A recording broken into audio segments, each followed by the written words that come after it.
भारत हमेशा से ही प्रौद्योगिकी के क्षेत्र में कुछ नया करके दिखाता है। हमारे काबिल वैज्ञानिक हमेशा से ही नामुमकिन को मुमकिन करते आए हैं।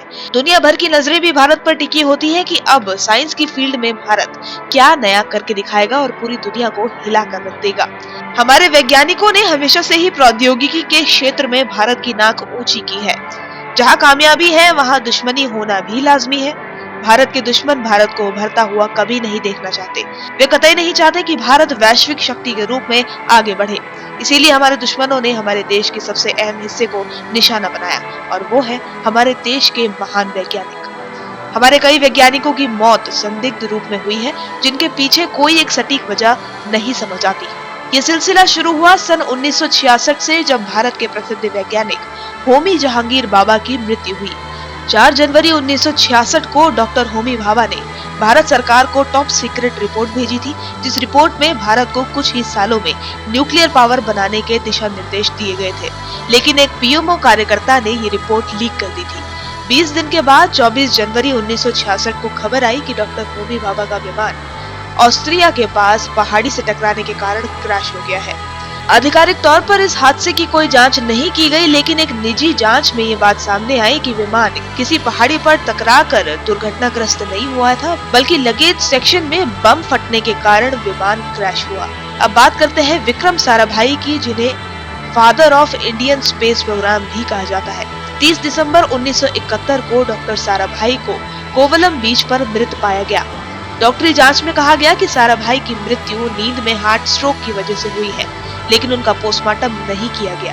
हैरत की बात यह है कि उनकी मृत्यु से एक दिन पहले ही उनका फुल बॉडी चेकअप हुआ था, जिसकी सभी रिपोर्ट्स नॉर्मल थी और वे बिल्कुल फिट थे। अब नजर डालते हैं डॉक्टर लोकनाथ महालिंगम की आकस्मिक मृत्यु पर। डॉक्टर लिंगम कैगा एटॉमिक पावर प्लांट के सीनियर साइंटिस्ट थे। 2009 में इनकी भी बड़ी ही संदिग्ध अवस्था में मृत्यु हुई। वे जॉगिंग के लिए घर से बाहर गए और फिर कभी वापस नहीं लौटे। 6 दिन बाद उनका मृत शरीर पास की एक नदी में पाया गया। किसी ने इसे आत्महत्या कहा तो किसी ने एक्सीडेंट का नाम दिया, लेकिन असली वजह आज तक कोई नहीं जान पाया। सुप्रसिद्ध वैज्ञानिक M Padmanabhan Bhabha atomic research centre में वरिष्ठ वैज्ञानिक थे। वे मुंबई में रहते थे और 23 फरवरी 2010 को इन्हें इन्हीं के घर पर मृत पाया गया। पोस्टमार्टम रिपोर्ट में साफ लिखा गया था कि इनका कत्ल किया गया है, लेकिन कातिल आज तक नहीं पकड़ा गया। अक्टूबर 2013 में 2 वैज्ञानिक के जोश और अभीश शिवम को विशाखापट्टनम के रेलवे ट्रैक्स पर मृत पाया गया। ये दोनों ही वैज्ञानिक न्यूक्लियर पावर पनडुब्बी INS अरिहंत प्रोजेक्ट पर कार्यरत थे।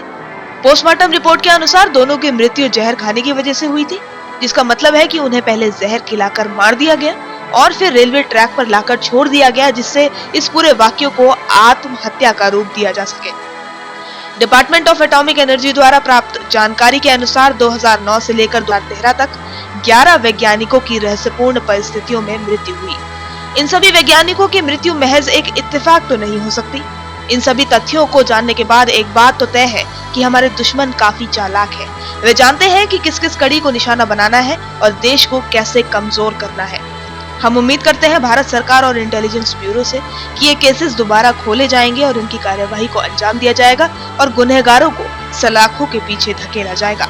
ब्यूरो रिपोर्ट, देवभूमि न्यूज।